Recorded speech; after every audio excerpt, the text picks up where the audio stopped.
What is levelling up, Andy? At its simplest, it's a political slogan. But it's a political slogan that recognises lots of things that we've known about the economy and society in Britain for a long time. That it's very unequal, one of the most, if not the most unequal economy in not just Western Europe, but the OECD. And it's a country that suffers from deeply entrenched inequalities across different parts of the country.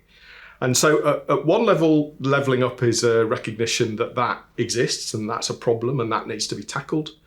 At another level, which is where more of the politics comes in, it's about recognising what people think about their places, about their identity, about the culture, about the sense that they've been neglected as people and places over that same sort of stretch of time.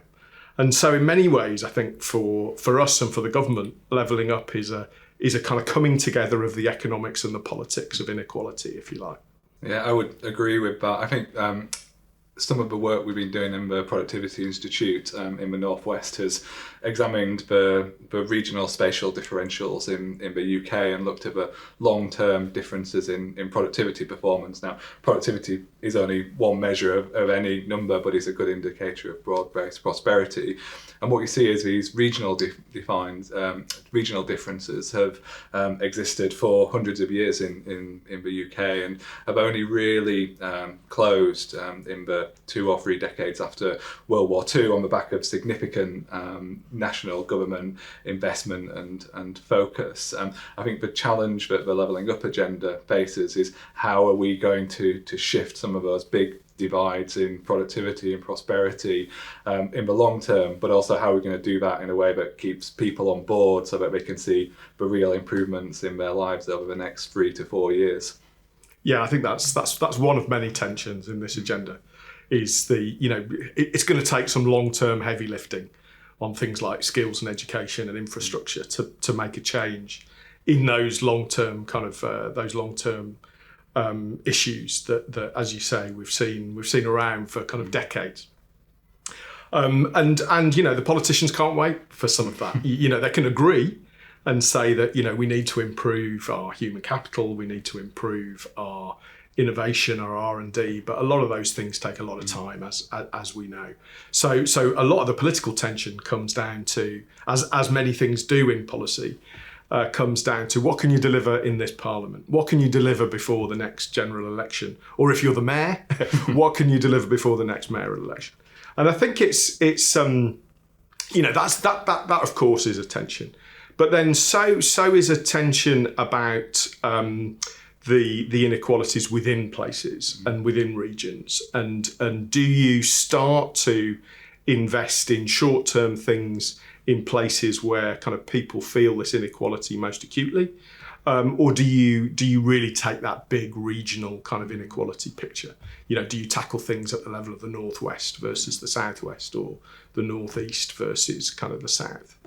And I think kind of you put those two tensions together, and it's quite hard to know where to start.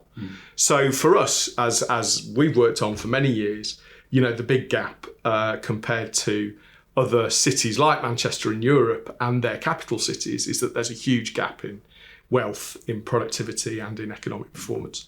But we also know that within regions and within cities like Manchester, within regions like Greater Manchester, that there are just as big a set of gaps between the richer parts of the city region. So in Manchester, that would be kind of Manchester itself, or the centre of Manchester, and the southern boroughs, the kind of parts of Stockport and Trafford, and the northern towns, the Oldhams, the Rochdales, the Boltons, the Wigans, all of which kind of show that second gap, if you like. So the gap between London and Manchester, or between the southeast and the northwest, but then the gaps within those regions. And so I think kind of politically, that tension is very significant, and economically it's significant. You would do different things to address inequality between regions to those things that you might do between places like Oldham and places like Manchester.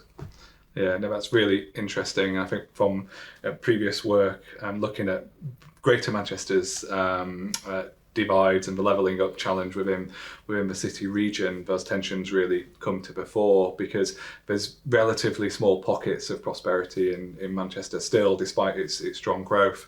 Where we here are now on the Oxford Road corridor is one of the most productive parts of the UK, if not Europe, but sits cheek by jowl with some of the most deprived communities in the country.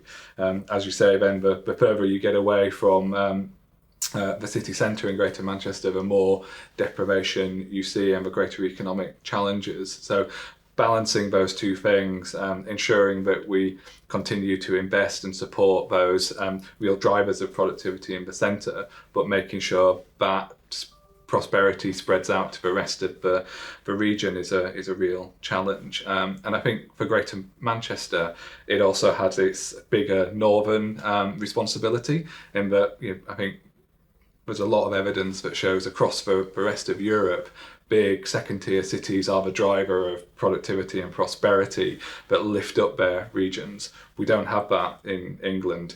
In fact, Greater Manchester and the other big northern cities are a drag on prosperity. And if we are to deliver levelling up, I think we need to shift that dial and get our cities really acting as drivers, so that Greater Manchester can act as a driver for growth across the whole of the north in the way that London does for the southeast. And I mean, I agree entirely. And this, of course, was the policy proposition behind devolution, as you know very well, being kind of part of that negotiation. The economy as a whole and the country as a whole really needs to get the kind of Birminghams, the Manchesters, the Newcastles, the Leeds functioning in the same way that second cities in kind of in other parts of Europe or North America function. So that's absolutely right, and that was essentially the diagnosis that George Osborne, when he was Chancellor, agreed with, and that's what kind of started the whole devolution kind of journey, not just in Greater Manchester but in cities across the whole of England. I think what has changed since that time is that at one level economically we thought that if we did that, the rest would follow relatively easily. That that prosperity would then feed out or trickle out, if you like, to the Oldhams and to the Rochdales if you concentrated on the big things. And to some extent, of course, that's true. But what we've seen in that same period of time is lots of those towns start to behave politically in ways that kind of show impatience or dissatisfaction with that. So, famously or infamously in the referendum, the poorer boroughs of Greater Manchester, like Oldham and Rochdale and Bolton, voted to leave, and the richer boroughs like Stockport and Trafford and Manchester itself voted to remain. And and that pattern was reflected across the country. And obviously also since that time, we've seen a number of the constituencies, the parliamentary constituencies in those places, turn from red to blue.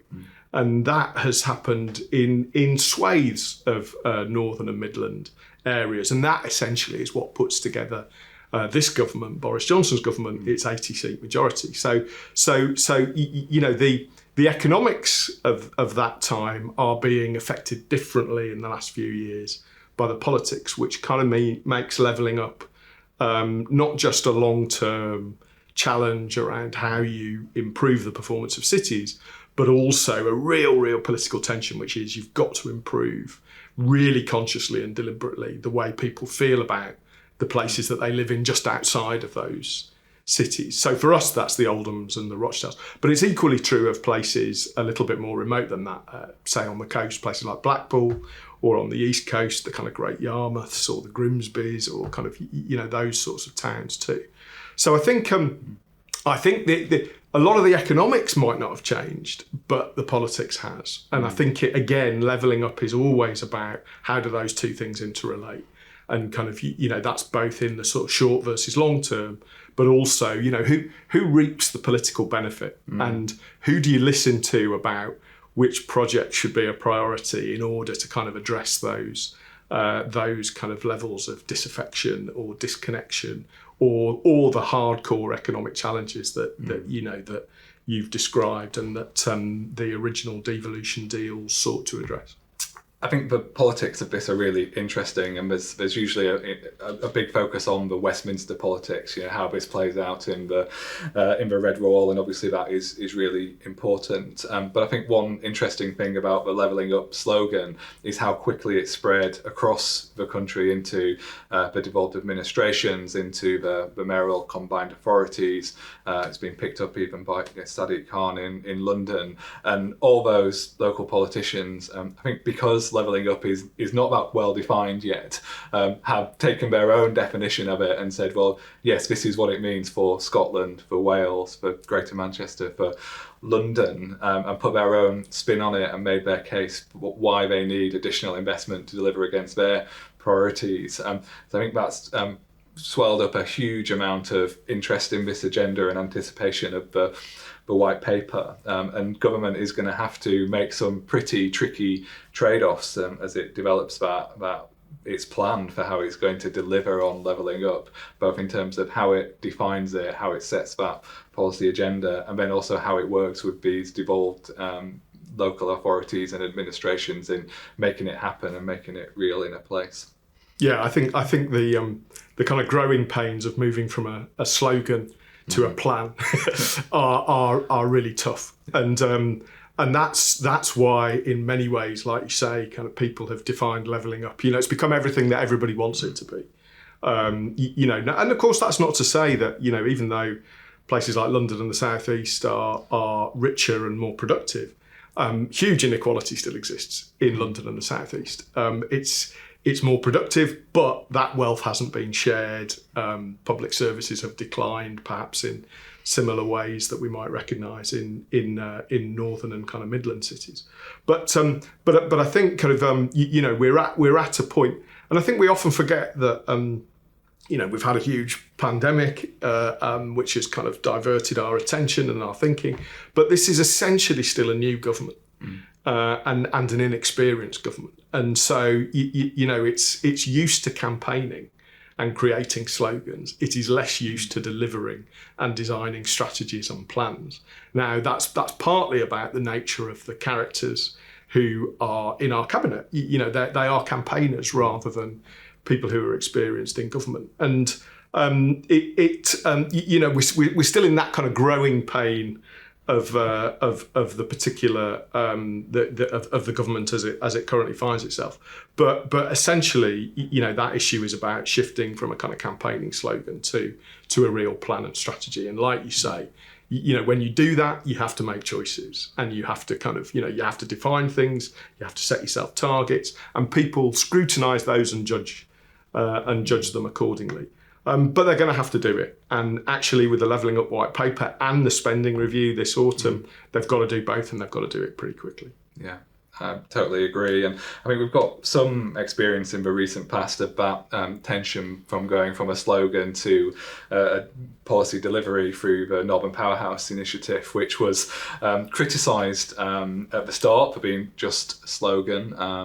There were then some, I think, very tangible investments on the back of that. So I'm thinking about the creation of Transport for the North and the big plans around transport investment, some of the devolution deals that are agreed with northern cities through that approach, and some of the major investments we've seen in science infrastructure, such as the Henry Royce Institute, have made that real. But as the emphasis has gone away from the Northern agenda, that Northern Powerhouse initiative has slipped back from being focused on delivery back to being more on the rhetorical side of things. And it'll be interesting to see whether Levelling Up goes through a similar journey, or whether it does have sufficient momentum with this government, but also the broad principles with any future government as well, that allows it to have the genuine staying power that I think you need if you really want to address these inequalities between places and the inequalities between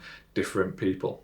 Yeah, I think language, political language and political symbolism is another tension. The Northern Powerhouse was identified with George Osborne. George Osborne is long gone. A lot of those investments that came as the consequence of that, and we've only opened the Royce formally this week. It just shows you how long it takes to sort of see some of those things actually kind of realised. And and I'm sure the same tension will exist with levelling up. It is so sort of central to the way kind of Boris Johnson uses language and seeks kind of symbolic gestures to sort of show that he's serious about particular things.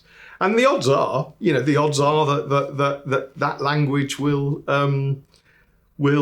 be unlikely to last. The Northern Powerhouse didn't last. Industrial policy, industrial strategy that kind of came after it in Theresa May's time as Prime Minister, that language has been kind of rejected, and we've moved on from that. And I think that's another aspect of the kind of political tension that we find ourselves in.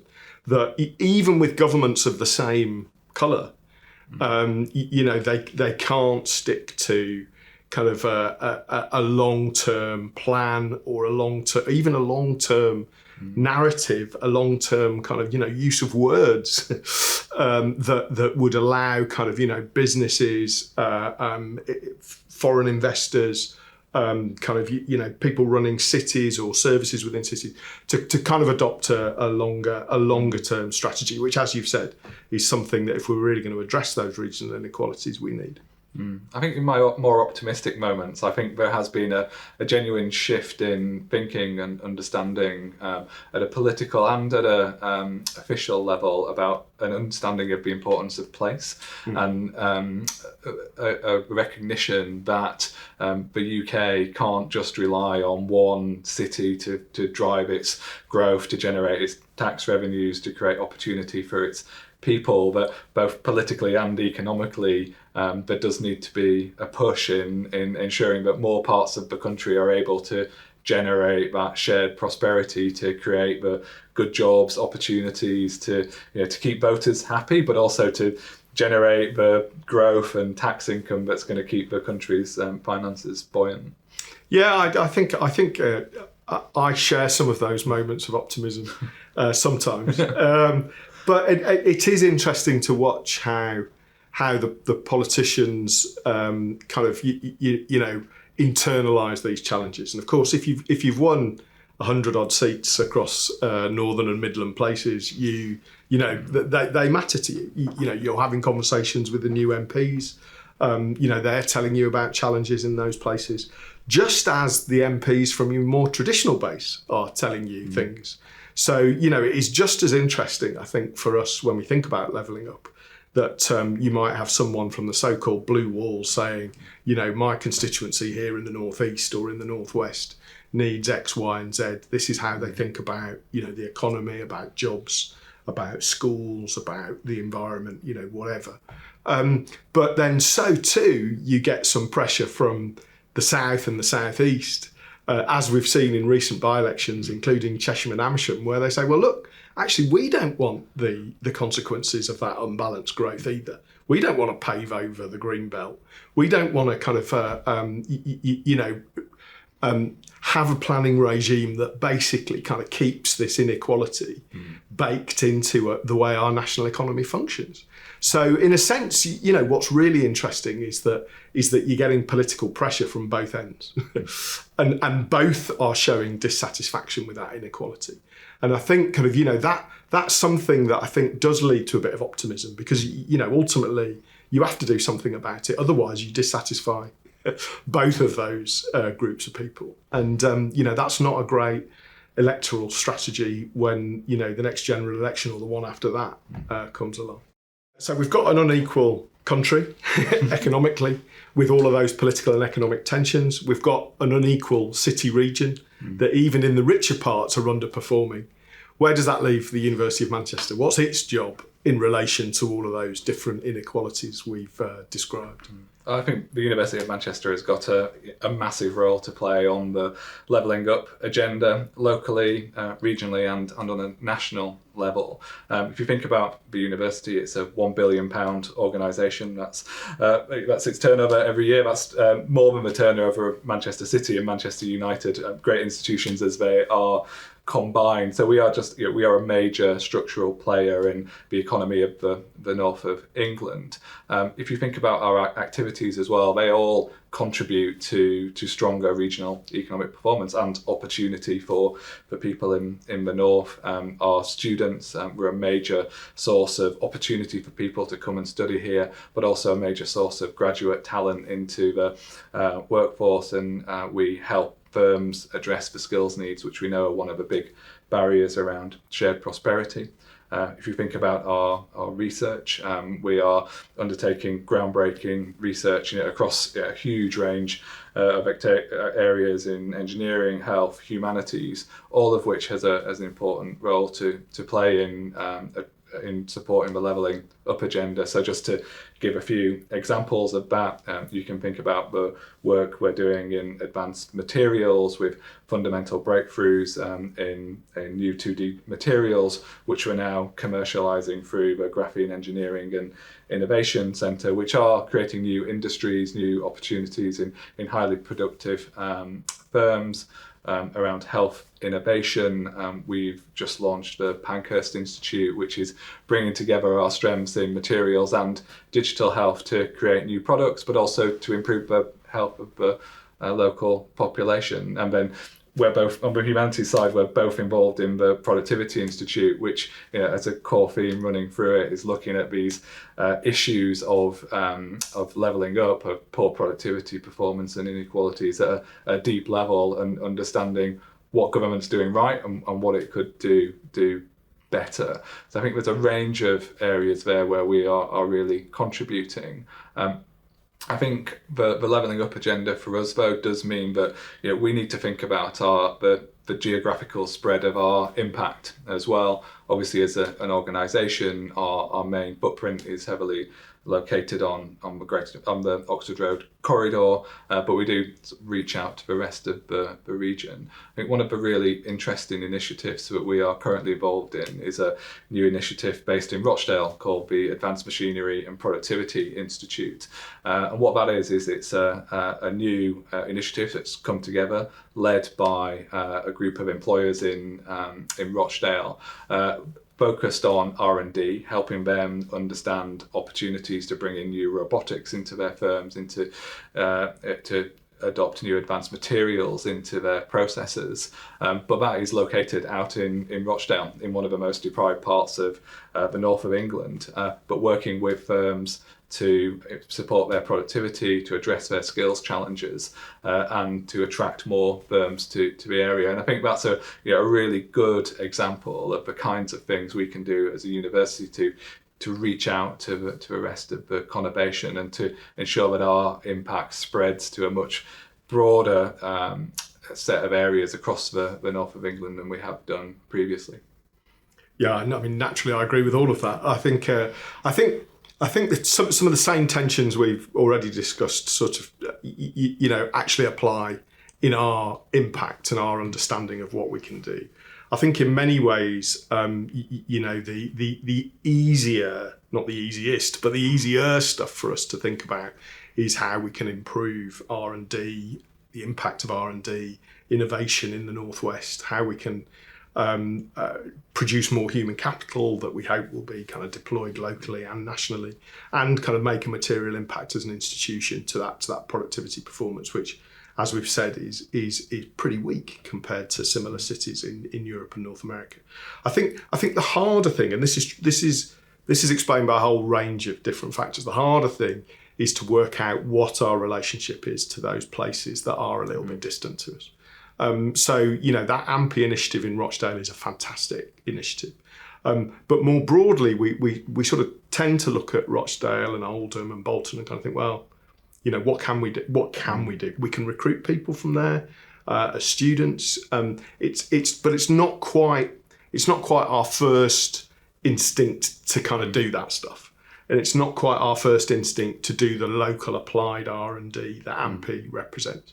So I think it's tougher for us and for universities like Manchester to think about what their role is in places like Oldham and Rochdale, or Bolton, or Blackpool, or Grimsby, and And I think that's the big challenge for us, because in many ways, even though we're more comfortable with, let's spend more R&D, which the government wants to do as it moves towards the 2.4% target of GDP, and we get that because we do R&D and we do lots of it and we want to do more of it. But when it gets to the more sort of short-term interventions in places like Rochdale and Oldham and kind of all of those places I've mentioned, it's a little bit less clear what our role is and how we can bring some of those benefits.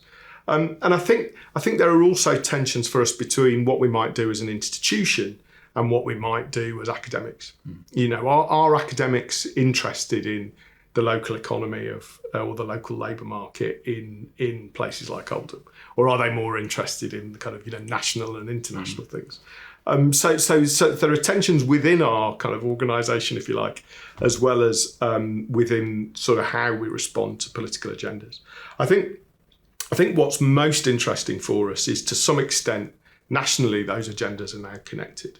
So this is a government that does want to increase R&D, but it also wants to increase impact of those sorts of investments in those sorts of places.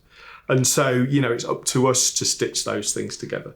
And the reason why I think it's important for us to do that is because, it's back to where the new MPs are, back to where the kind of politics of the moment is. And actually, more of today's politics is being driven by that dissatisfaction or that lack of opportunity in places like kind of, GM's towns. And so, so it's in our interests to really understand and articulate what our purpose and our impact is on those places, and almost work backwards to sort of say, and that's why it's worth investing in universities like Manchester in terms of its research and development or its human capital or so on and so forth. So I think kind of, that might seem logical, but it's very hard to do. It's very hard to do. And the other thing that's really hard to do, and whether we're in humanities or the social sciences, is work out what the kind of economic and social solutions really are in those places. How do you really turn around those post-industrial towns and cities and places that have, as you've said, experienced decline, disconnection, disaffection for 30, 40 years. And it's not always obvious, what the right policies are to make those changes. But I think that's kind of the game we've got to be in, is standing with people who are trying to work out what those answers are. I think that's right, and for me that's why it's really important for the university to work in partnership across Greater Manchester and the whole of the North, because the university plays a really important role and can deliver a lot against the levelling up agenda, but it can't do it all by itself. So we need to work with our partners and understand where we can get the maximum benefit from joining up with them. An initiative I'm involved with is called Innovation Greater Manchester, and that's a new organisation which is bringing together the University of Manchester with 4 other universities in Greater Manchester, FE colleges, the Local Enterprise Partnership, Mayor's Office, combined authorities and business around a new organisation focused on innovation and addressing this levelling up challenge. And the key question we ask ourselves through that organisation is, how can we take the world-class excellence that exists on the Oxford Road corridor and ensure that benefits everybody who lives across Greater Manchester? And there's a lot of challenges around that.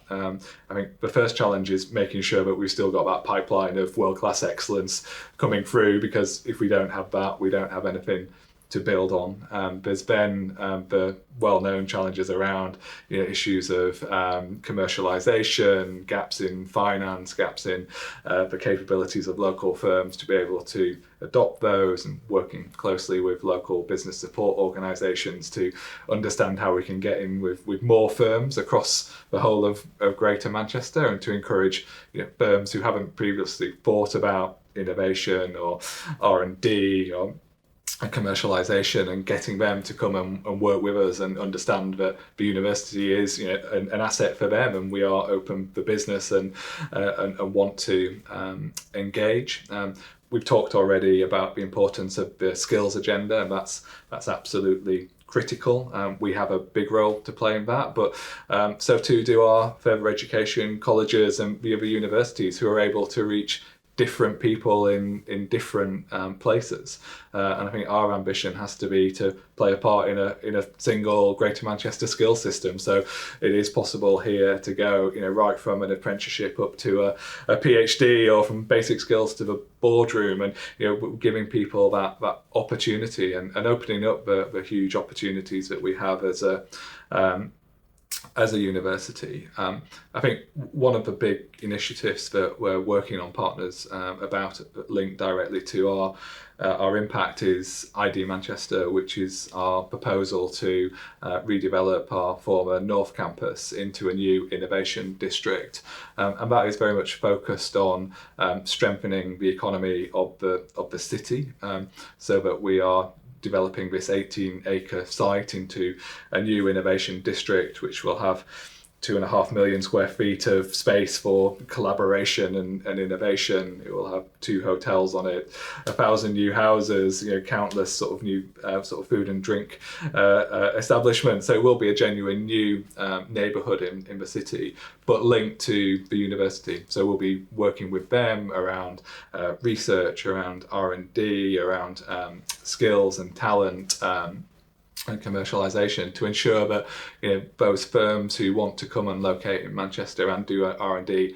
have a place to go, where they've got the ecosystem and the support and the networks to be able to benefit. And we've seen other leading cities around the world have taken this model, where you've got a world-class university and you develop a district alongside that.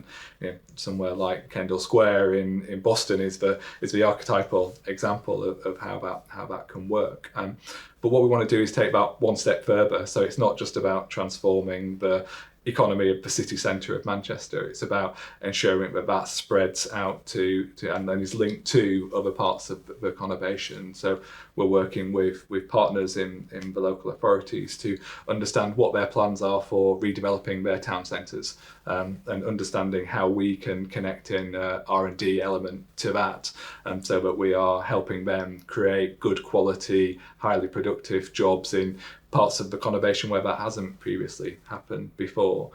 We're also working with manufacturing innovation park developments to look at how we can do some of the large-scale translational research activity out in sort of industrial type setting. So we're the best will in the world. You're not going to build a new factory in Manchester city centre, but actually there's new sites being opened up through the spatial planning reforms being brought in by the combined authority in places like Rochdale, which are potentially very attractive to new inward investment. We're looking across the Pennines to what Sheffield have done there at the Advanced Manufacturing Research Centre, which has been really successful in using R&D, bringing that together with skills, with really engaged international businesses and local SMEs to drive opportunity in Rotherham. So we're almost a definition of a left behind place, and we think initiatives like that can be brought over to Greater Manchester, and are ways to ensure that our R&D excellence does support growth across the whole of the conurbation. Yeah, I think our role in kind of what we do is obviously really important and has a huge impact. Like you say, we're a massive organisation, one of the biggest organisations in the region. But I think as you emphasise there, our leadership role and our convening role is also really important. So it's not just about what we do; it's what we can do in partnership with other people.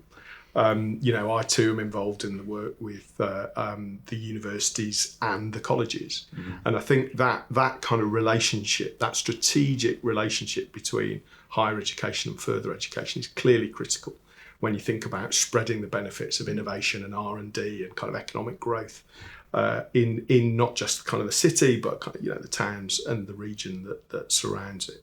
So I think kind of understanding more how we can do that convening, that leadership, and kind of really make those partnerships transformative, I think is is a big challenge for us, because that's not always the way we've been asked to work as universities. I think equally important is how we build capacity in both local authorities.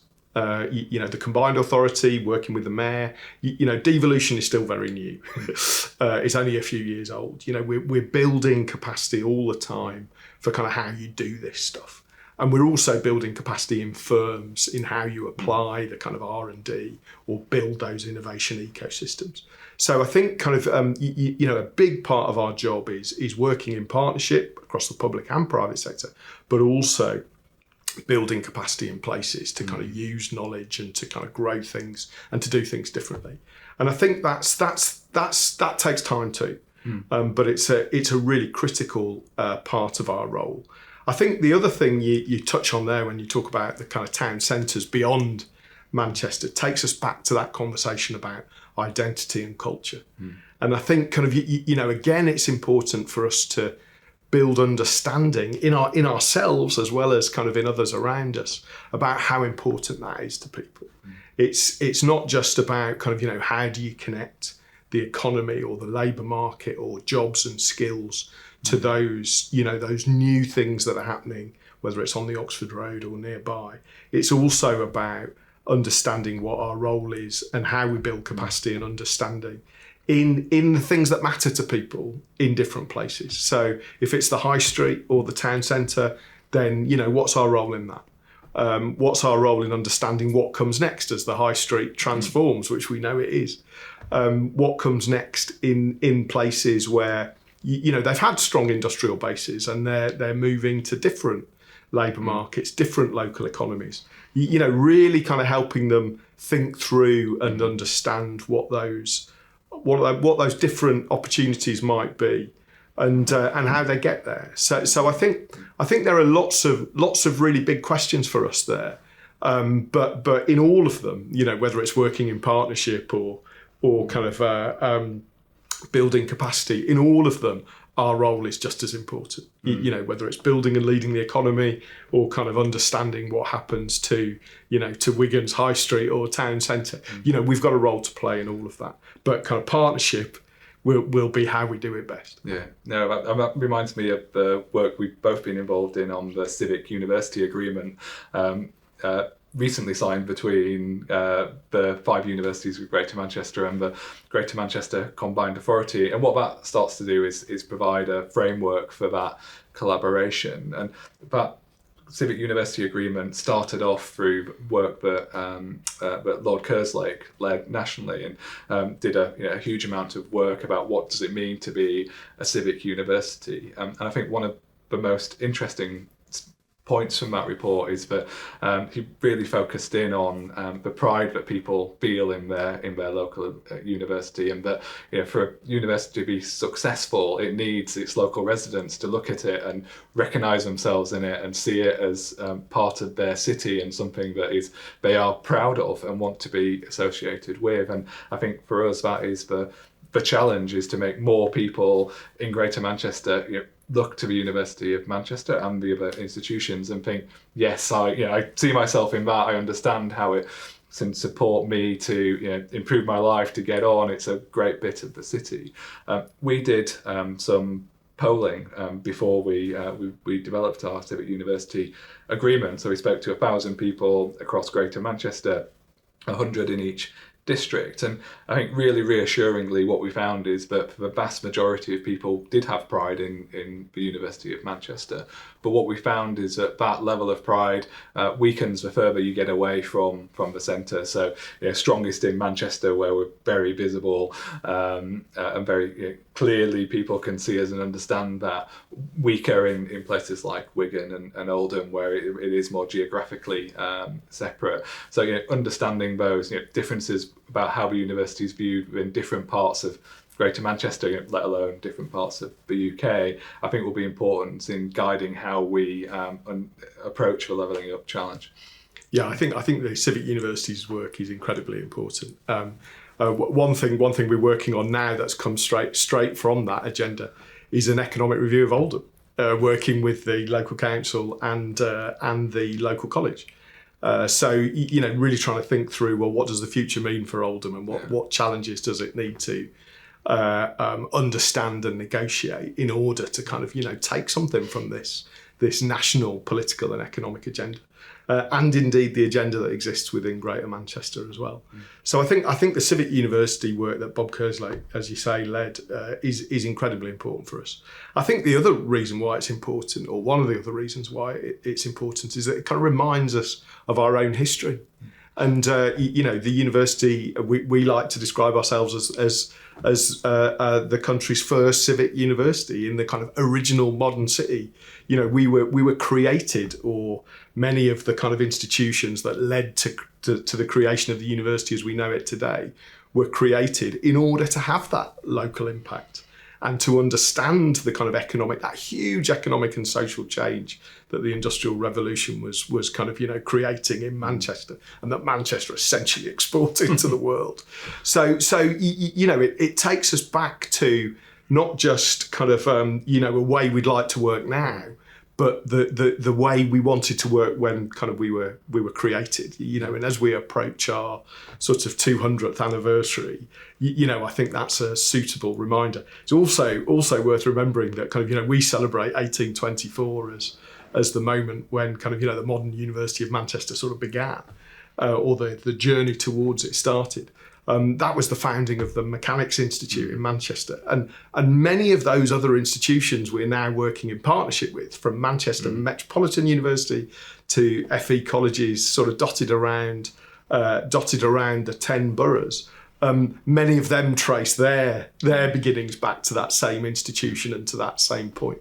So in many ways, I think that civic work takes us full circle back to understanding kind of, what our impact can be socially and economically in kind of all of those places and all of those agendas across Manchester and the towns and the places that surround it. Yeah.